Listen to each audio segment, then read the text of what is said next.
Jehovah's passion for life. We just supported his team that be bringing them. All right, welcome to the Blessed Beats Live Weekend syndicated show. 2 hours nonstop music, positive vibes, Christian hip-hop, podcasting, and a great interview that you can use. I'm your host. My name is Marcus Sullivan on Instagram at Marcus Sullivan Live. And this is the segment, man, the segment 4 that we come through and we talk to people, like I like to say, who are doing good in the neighborhood. On the show today, Katie Boy in the building. Katy, Texas, if you're watching worldwide. Katy, Texas, they got their own stereotypes out there.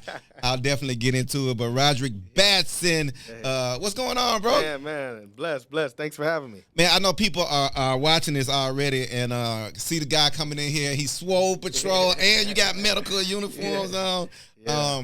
So let's just kind of timeline who you are. I kind of read over the bio. I hear businessman. I hear special needs. I hear all kind of stuff. So, bro, introduce yourself to the show. Yeah. So I'm Roderick Batson, like you said, Katy native. Yeah. Went to high school out there, May Creek High School. Graduated 2005. From there, went on to play football in college. Okay. Where'd you play? I went to Texas Lutheran University in Seguin, right outside of San Antonio. Yeah. So did 4 years there, and when I got out of there, I started as an investigator with Child Protective Services. Nice. And that kind of jump-started, my passion for wanting to help out and give back to kids. Let me ask you real quick, bro. When you said child protect, how'd you go from football to that? Yeah. So, man, like most, when you get out of college, you just try to get a job, right? Thanks. So CPS was hiring. They did a job fair at my university. And my big goal was to go to Secret Service. My uncle is Steve Bullitt in Dallas. He runs all the Secret Service field offices in Dallas. And so I wanted to be like him. I wanted to go into that government workforce. And so I got to interrupt you. So when you say Secret Service, first thing we think of is protecting the president. Is that that what your brain was? Yeah. So he literally was on 2 assignments. He was on George Bush assignment, and he was on one before that. So. Okay. I looked up to him. He played in the NFL, went on to be a police officer, went to the Secret Service. So he told me, like, get job experience, in that space.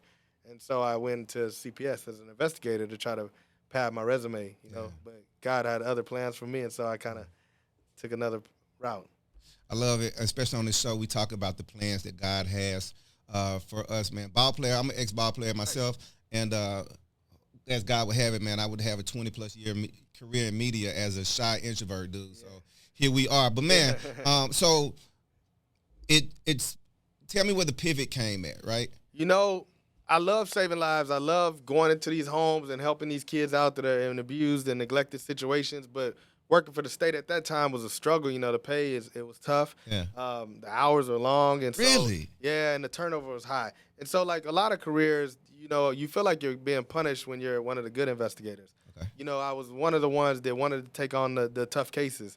And so I felt like I was getting dumped on, man. It's like case after case after case where I couldn't breathe. It's constant documentation in the courtroom, testifying.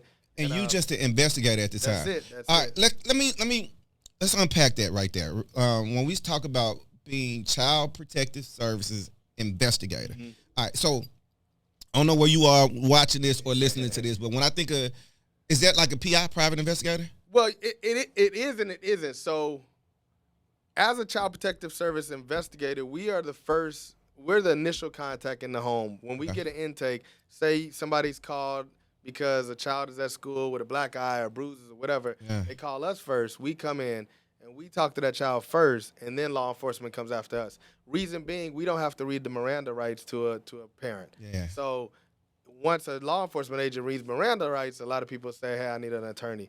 So when you say talk to the child first, if the child say, yeah, Uncle Marcus punched me in my eye, it's on from right there. Yeah, it's on. The child got to come with us. Okay, cool. All right, so that job was not paying well, like you saying. No. Now, see, I got to say this.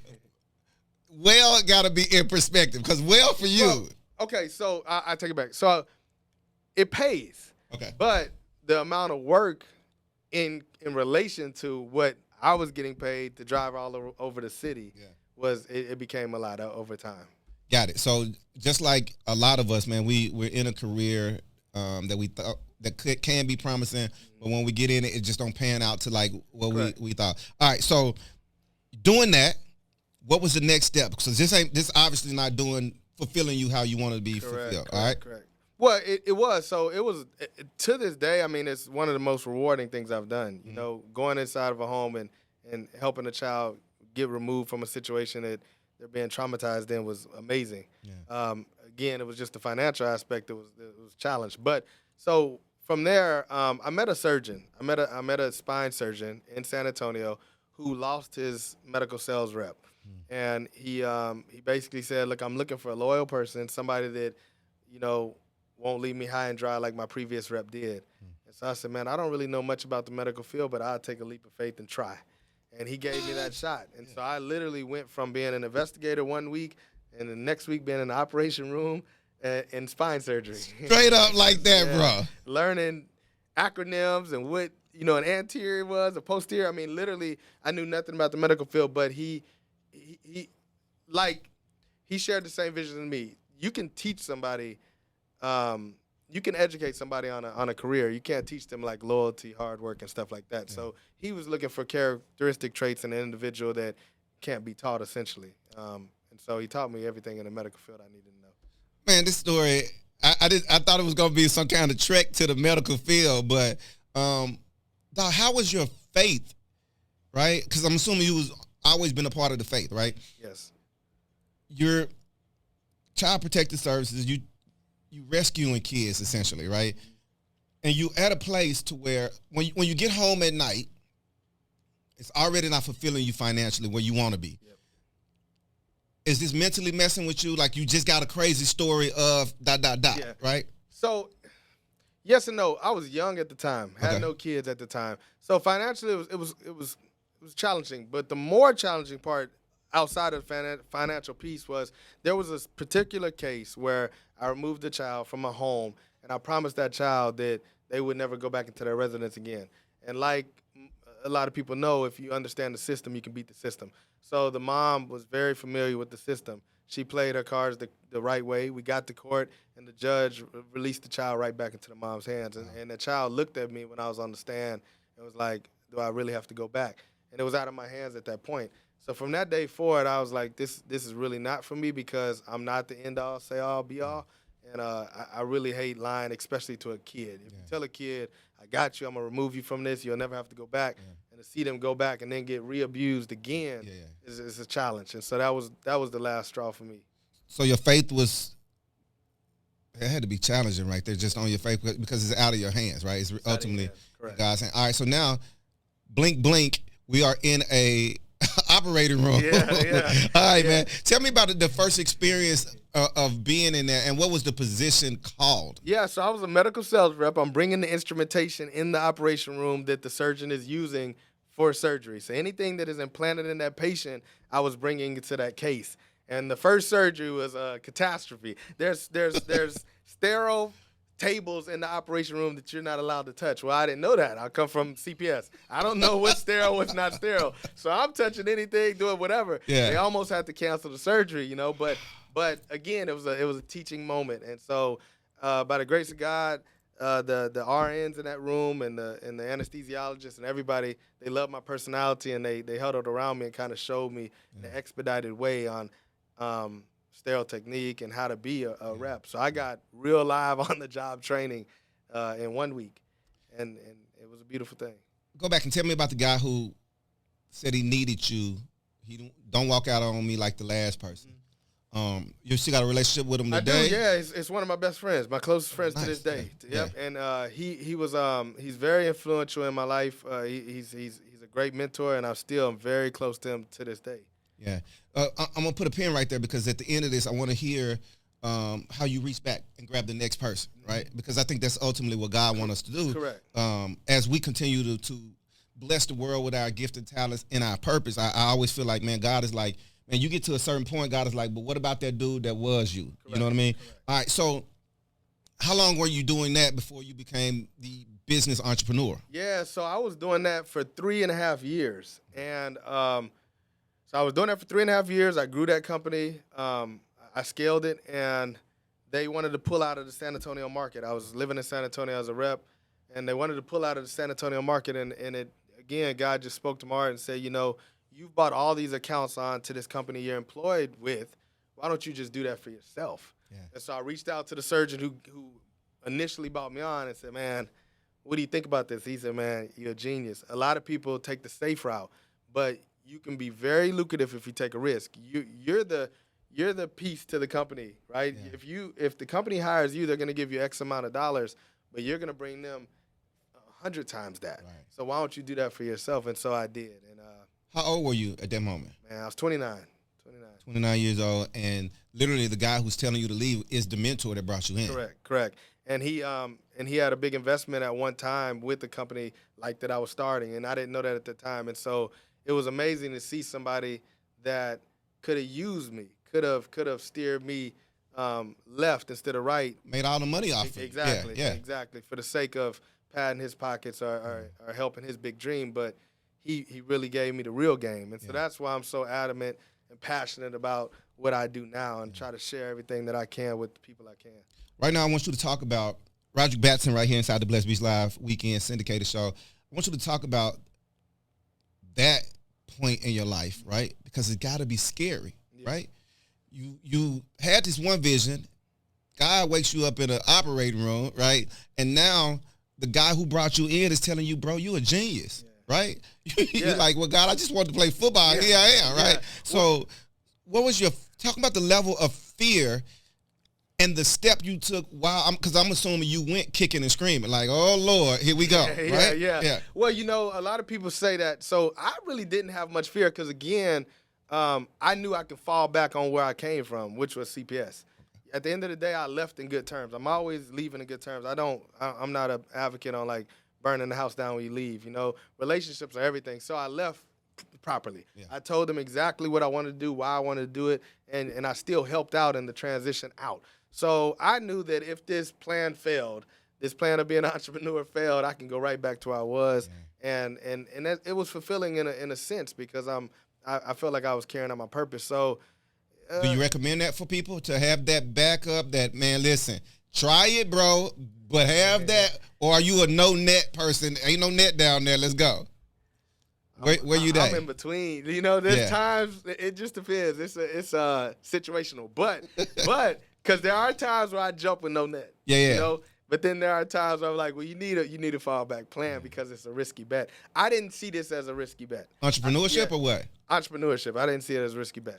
I feel like being fixated on a 9-to-5 is more risky than entrepreneurship because if you're on a 9-to-5, an individual can call you today and say your position is no longer needed. Yeah. And you have no control over that. Right. I have control over where I'm going with my entrepreneurship. Yeah. Whatever, the sky's the limit with me. Nobody's putting a cap on what I'm doing. And so if I think about it, I can call somebody like Shay and Latoya. We can promote it, market it, blast it, and we can run.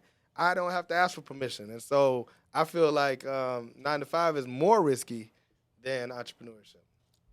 It's the Blessed Beach Live Weekend Syndicated Show. That was one of the golden moments I think a lot of people actually need to hear, the fear of leaving a 9-to-5 and stepping out and being an entrepreneur, just the levels that you actually had to go to. At that point, had you hit 30 years old yet? I did not, 29. And outside of the mentor, you was just talking about, your family structure wasn't on some, like, you didn't have that leeway? No. My mom was a teacher. She just retired in HISD, 37 years, and my dad was a biomedical engineer. So, again, I didn't come from a family of, like, entrepreneurship. What was mama thought? Because now, I got to say this.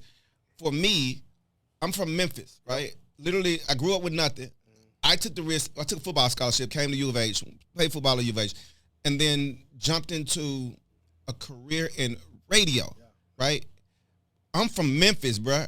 Like, work at the bank, work in the factory, work in the, you know what I mean? So when I was saying, hey, Ma, I got this college degree, and it's the entry-level position is $6.50 an hour at the time. Oh, yeah. Right? Now, you are working in a operating room.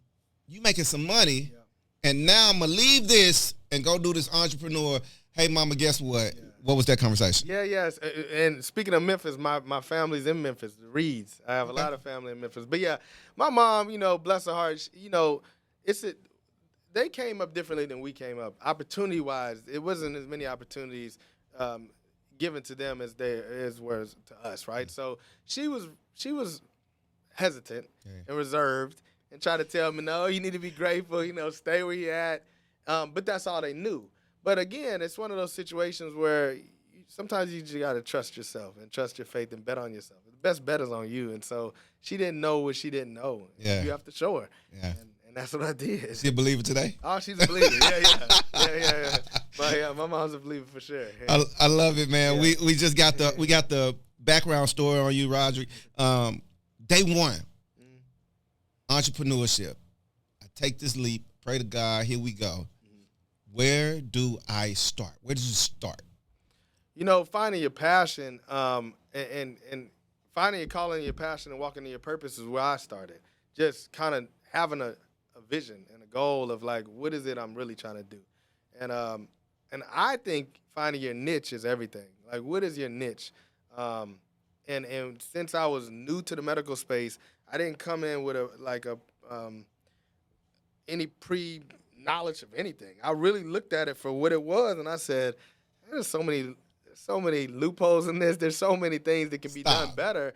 It's just it's easy, But no medical college, no, and people because it's the blind leading the blind a lot of times. You sometimes you have to come in with no blindfolds and just say, look, I'm gonna look at it for what it is, and that's what I did. And so all the other reps that try to train me, I'm like, what y'all are teaching me is what y'all were taught. So nobody's doing anything innovative.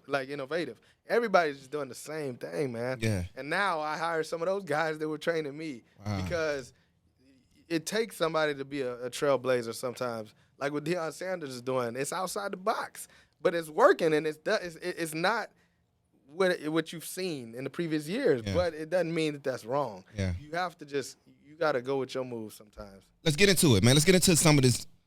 You found a purpose. You found a vision. You found your niche. What was it? What is it?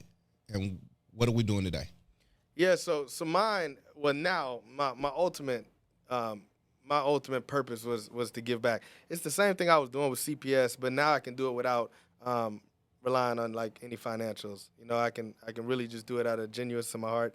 If it makes money, it doesn't make money, I can do it. And so I feel like God has put me in a position where I'm at now, so I can really fulfill my purpose, which is helping others and giving back. But what got me there, I used the medical field as a vehicle to drive me to where I'm at. You have to figure out something that can generate the income so you can do what you want to do. And so is the medical field the most fulfilling thing for me? No. And that's why I don't really talk about the medical companies I have. Those are great companies. It helps the people. It helps, but that's not my ultimate goal in life. That was a vehicle to get me to where I need to be. So I talk about the things that are more on the philanthropy side and more on the helping individual side, which is Howdy Homemade Ice Cream, which is essential speech and therapy.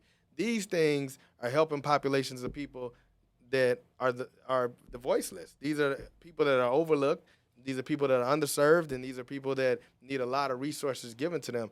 Helping individuals in a surgical setting is cool. It makes money, but that's something I think God blessed me with so that I can do well for other people. I feel like in order to get a person's attention, you have to have something.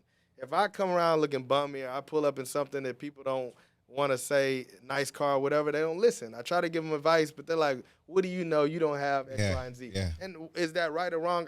I don't know. I feel like we should listen to everybody. Yeah. Some of the people I've gotten the most game and knowledge from are individuals with nothing. Yeah. But that's not the average person. Most people only want to listen to somebody that has something. Yeah. They think a doctor's end all be all. Yeah. And there's a lot of surgeons that don't know what they're talking about. But because they're a doctor, you'll listen to him tell you anything. Yeah. You'll follow it. So I understood that, and so I feel like God blessed me in ways financially so I can get individuals' attention. And now that I have some people's attention, I try to use that for the greater good. I'm going to say this. What he's saying basically, y'all, is perception, unfortunately, is reality, right? And sometimes people got to see it. It's the same thing with me, right? Mm-hmm. I have to pull up in for somebody to be like, okay, he's successful at, right? And you don't necessarily have to do that. But you mentioned something, Roderick Batson right here, Howdy Homemade Ice Cream. Yeah. I don't want to skip over this, bro, because we didn't talk CPS, we didn't talk surgical, we didn't talk medical. Ice cream? Yeah. So during the pandemic, during COVID, I was at home like everybody else. We were locked down. and I was thinking of things to do outside of the box. I said, man, my surgical companies, the home healthcare company, everything that I've done in the medical space is clicking on all cylinders. But it's not as fulfilling as it was when I worked for CPS making $45,000 a year, right? But I was like, dang, this doesn't feel right. You know, you're making all this money, you can buy what you want, but it's something inside you that's still missing. And so I really thought about that in that 1 year. And I feel like that's why God slowed the world down in that year. So you can really find yourself and find your passion and stuff. And so I was doing push-ups and sit-ups, and I was a part of all those push-up challenges or whatever. and I was watching Good Morning America. I was doing the crate challenge. Yeah. My son was on my back, and I was recording myself doing push-ups. And I saw an individual on Good Morning America with an employee with Down syndrome. Yeah. And he was talking about how COVID was going to wipe out his business, which was Howdy Homemade in Dallas. And I didn't know he was in Dallas because I caught the tail end of the clip. But I have a cousin by the name of Ezra Roy from 3rd Ward, and he had Down syndrome. So to see somebody on TV with Down syndrome employed, it struck me. So I stopped doing my push-ups and I listened. And at the end, he talked about him being from Dallas, Texas, and that he has this GoFundMe page where he's trying to raise money, and if he doesn't raise X amount, he was going to have to shut his doors. So I said, man, and God instantly said, Rod, buy that business, man, and come to Houston with it. You know, I think the community, when COVID lets up, it'll boom. And so again, I was used to this, but again, I share my dreams with some people that don't have a big vision, and everybody said, man, that's crazy. You know, don't do it. Even some of the parents of the employees that I employed today came to my house and said, you don't know what you're getting into, don't do it. They never worked. They're 30, 40 years old. The reason they never worked is they can't work. And again, nobody's tried. Nobody has put that energy and effort behind them to see what the real capabilities were. So that is what drove me to do it. Wait, I want to make sure I'm hearing what I'm hearing right. You saw it on TV. You bought the business. Mm-hmm. You employed people with disabilities? Correct. So 90% of my staff has special needs. Like 90%. And so my sister was so my sister was a teacher at that time, and she bowed out of the classroom in HISD to run my ice cream shop. So I told her whatever she's making now, I'll match it and raise it because I really need somebody with that teaching background to help me get this off the ground. And so we hired individuals with all types of special needs. We started with 13 employees. Now we have 37. Name some of the special needs, bro. Down syndrome, mental retardation, autism, they have motor skill deficiencies. I mean, we have a little bit of everything. Yeah. That's a gift. That's a gift from God, bro, for you to be able to employ those people. How do you operate with them? Because, I mean, even, I don't know if y'all can see it on the camera, I'm wearing my autism bracelet, and I got the tattoo. I'm an autism dad, right? And I look at it, and I go, man, they're not different. They're no different. They just see the world totally different from how we see it. It's funny. So, speaking of autism, one of my store managers by the name of JC and another one by the name of Solomon have autism. And when we were opening our shop, the cash register is round numbers. 1 scoop is $5, 2 scoops is $7. So I was trying to calculate, if the scoop is $4.19, how do I calculate 6 point whatever sales tax to get it to 5? And it was like 3 cents short, and I could not figure it out. Solomon with autism, 21-year-old kid, came and said, you're doing it wrong. And he typed in his numbers, boom, hit $5. And so that, like little stories like that, really just wow and move me, man, because, again, these individuals are so instrumental at my shop. They run it from front to back, from the register, scooping, cleaning, marketing. They do everything, literally everything. We get out of the way. And so I have over 60 employees now throughout my various companies, and none of them amount to my individuals with special needs. Because, again, when they show up to work, they don't look at the clock. They don't even have it in their DNA to try to steal out of the register. They treat everybody the same way. I've had people come in there that were homeless that they gave ice cream to for free. And, I see a man walking down the street with a Howdy cup, and I'm like, I know he's homeless. I go in the shop, and they're like, well, he was hot. And it's just a beautiful thing. Nobody had to coach them or that. They just did it out of the genuine of their heart, And man, it's been the most rewarding thing that I've ever done in my 36 years, for sure. Roderick Batson right there. Bro, as an autism dad. Like I don't cry much in interview, and I was like, yo, I hope he gets to the end of this story because I'm gonna be a mess if he keep going, right?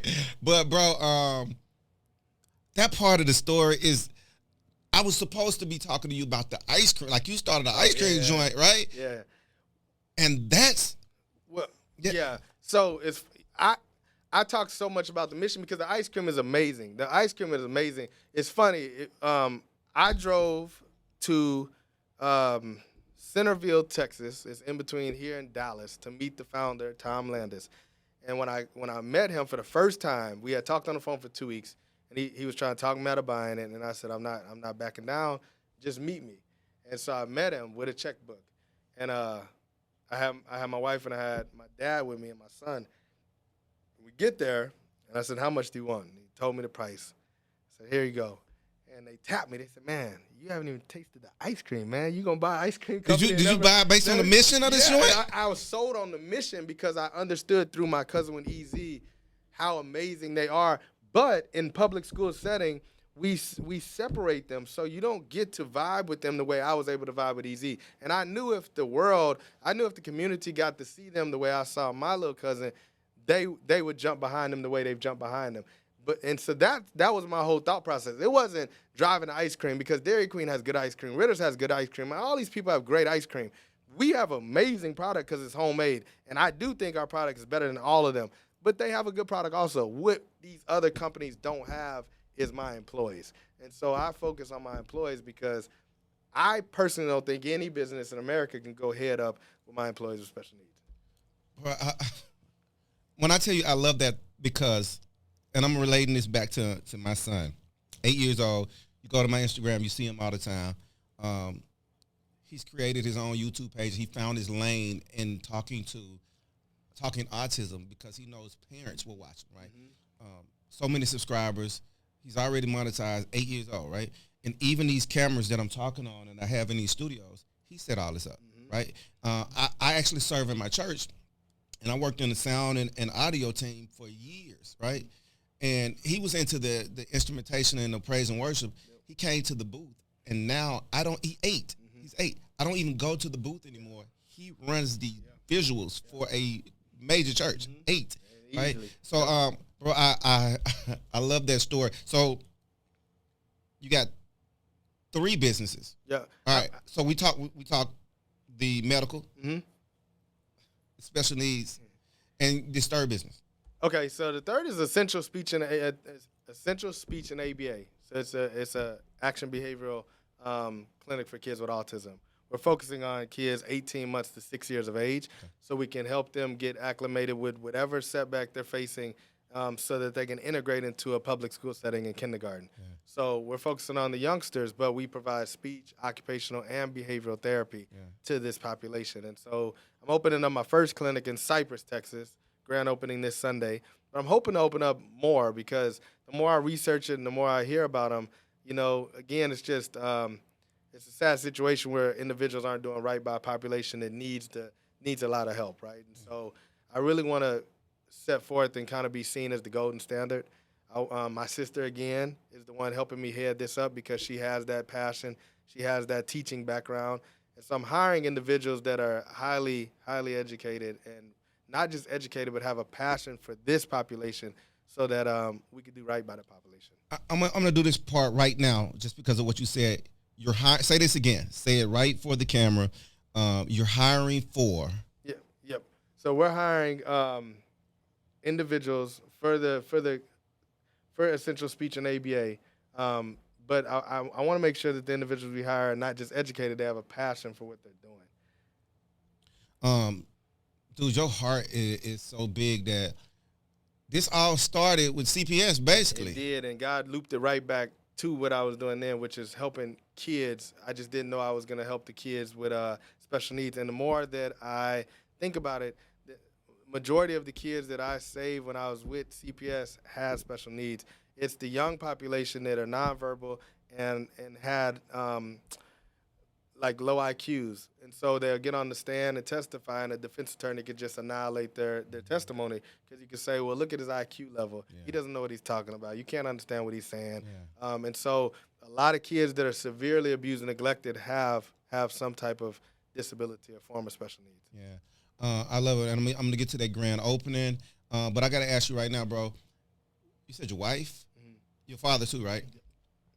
Where's your focus? You got three God-given vision. You got the family. How do you stay focused? How do you stay locked in and fill those cups of everything that you actually need? It's a constant struggle, but I just stay focused on like helping others and giving back to others.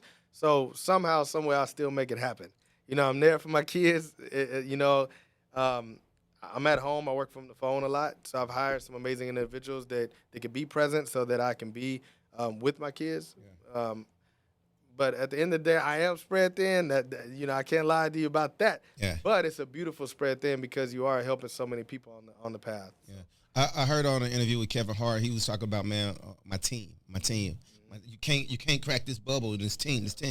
And I heard you mention your sister. Yeah, that's why I speak of them so often because, again, I couldn't do any of it without the team. Like Kevin Hart said, my sister has been amazing. Latoya, Shay, and those people have been amazing. My friends have been amazing. My parents. My mom, she's retired, but she jumps in. You know, she jumps in. Did you retire her? Yeah. Yeah, so she can help. I had to get to that. Man, Doc, I'm loving like this whole aspect of this interview. People are gonna watch this and go, man, he winning in life. Real quick, I always try to say, it looked good. Like people see the glory. Yeah. Tell me about one night where you took the L, or one season you took these L's, bro. Yeah, I've taken a lot. Just trusting individuals. You know, a lot of people come to you with sob stories. A lot of people want handouts. A lot of people want a lot of you. And when you're not able to give, some people that you really thought were down for you turn on you, and it's a hurtful situation, especially individuals that you've known for a long time. So those are the L's that I've taken. Just people that don't have good intentions, but they know your heart's big, and they literally engage in conversation with you to try to get as much out of you as possible to burn you. And so it's hard to detect, especially when your mind is not geared at looking for the worst in people. Yeah. I kind of want to hear and see the best in all, so it's easy to kind of, This interview is definitely for my special needs families. This interview is definitely for entrepreneurs. And I want you to speak to the entrepreneur that's out there that's clicked this based on the headline. What did you do? You got multiple businesses. And like you said in the beginning of this, God has blessed you, right? What happens because a lot of people go, man, I'm going to start this business, right? I gave you behind the scenes tour of this joint. I'm going to start this business. And how long before success, like how long before it happened for you? Yes, success is on the journey sometimes, too. You know, it's a beautiful thing to see it just grow gradually, day by day. But, I mean, sometimes it could take a little while. Sometimes it could be overnight. But if you're really passionate about what you do, you love what you do. So it's like success can come in ways that are not financial. Success can come in ways like inspiring individuals or changing some lives. So that's sometimes when the money's tight or the overhead's a lot, I find success in like the inspiration piece of it. Not to be too long-winded, but Gene Stallings was the head football coach at Texas A&M and at Alabama University. And he invited me to his ranch about 7 months ago. So I spent a day with him at his ranch outside of Stop. Yeah. He going to stunt on me. Real talk. Yeah, go ahead. His son, Johnny, had Down syndrome. And I actually have an ice cream coming out with his son's face on the pint. But he passed away, and all over Gene Stallings' ranch and inside his house, he had these pictures that said, I fine. So I fine. And so at the end of the day, I asked Coach Stallings, what does I fine mean? And he said, my son Johnny, when he was on his deathbed, before he took his last breath, he was struggling to breathe. And the nurse said, well, Johnny, do you need more medication? And Johnny just kept saying, I'm fine. And he said, that's what Johnny would say no matter what was going on in his life. He always said, I'm fine. So when he was at the Dallas Cowboys practices, it's 110 degrees outside, they would say, Johnny, do you need water? And he'd say, I'm fine. Johnny never complained. But Johnny's focus was what I'm talking about now. He focused on bringing energy to the table that helped other people. So he wanted to be at the Cowboys practices because of his energy. They loved Johnny because he was always smiling and being silly. Even on his deathbed, he was cracking jokes right before he died. And so I take that to heart. And so, at times when financially it could be a struggle, you're still better off than 90% of people in the world. So a lot of times I focus on what is going in my favor. And that's helped me on my journey of entrepreneurship to kind of keep kicking that buck along, you know. Yeah. I love it, man. Grand opening for the name of the business and the address, times, phone numbers that we can get into. And then I want you to talk about, because I got to say this, I want you to check out this ice cream and the service that comes with it, man, from the staff that he was just talking about on it. So I definitely want you to try this ice cream, and I know I'm about to be driving out here to go just go support. But grand opening, when is it? Yeah, so grand opening is this Sunday from 2 to 4. Address is 10242 Greenhouse Road in Cypress, Texas. It's Essential Speech and ABA, Cypress. So you can follow us on Instagram and Facebook. But Howdy Homemade, we're off of I-10 in West Green, right next to the Texas Roadhouse. It's easy to find us there. But not only do we have a brick-and-mortar store, we do a lot of community events, a lot. So if you guys want us to come out to a party or any type of community events, we would love to. My employees would love to. And, again, it's a vibe. It's something that you haven't experienced because of the individuals we hire. Yeah. Roger, how can they find you on social media? Yeah, so Howdy Homemade Katy, Katy, on Facebook and Instagram. And then our website is howdyhomemadekaty.com. Yeah. So that's the best way. All right, and I said I was going, before we end this joint, man, how's God blessing you to